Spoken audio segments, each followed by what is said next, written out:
We have a charge q located at the center of a conductor, and there is a small orifice in the surrounding conductor through which we are taking this q charge and taking it to infinity. We need to find the amount of external work that needs to be done to do this. So let's do it in a very simple way. See, if you put the charge, if the conductor in its place, and if you move the charge away, it's kind of difficult to think what will happen to the charges on this conductor. So we'll do it in the other way around, that suppose we are moving this charge and it is at a distance L from this conductor. So we have to, let's say we have to pull this with a force F, which is the same force the conductor is pulling this charge. So what happens if we keep the charge constant and move the conductor away? So when it is at a distance L, because the electrostatic forces are action-reaction pairs, this force is also going to be the same force F. So the work required to pull this conductor out is same as work required to pull this charge out. And this one is easier to calculate, because for this charge we can calculate what is going to be the field energy surrounding it initially and finally.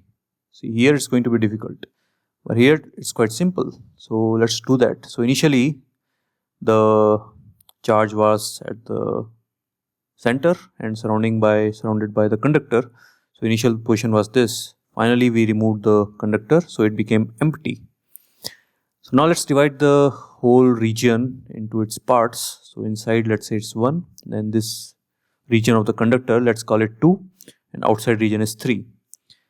So finally we still have the charge in its place. So 1 is going to be the same. So in this region the same amount of energy will be as it is in this region. Here it's going to be different because we don't have a conductor. The region is empty now, and this is again going to be same, third region. So our work needed to move this conductor away is change in potential energy, which is UF minus UI. So UF for these three regions we can write as E1 plus E4 plus E3, and UI is E1 plus E2 plus E3. So E1 and E3 will get cancelled, and E2, because this is the conductor, there is going to be no field inside it, so that also becomes 0. These E's, just don't get confused, they don't mean electric field, they mean the energy stored in these regions. So here there is no electric field, so there is no energy.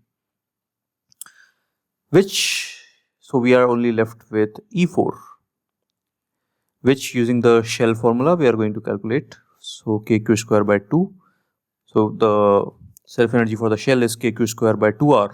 So in this case it is this R1, this is R2, or sorry, A and B. So it is kq square by 2, 1 by A minus 1 by B, which is our answer.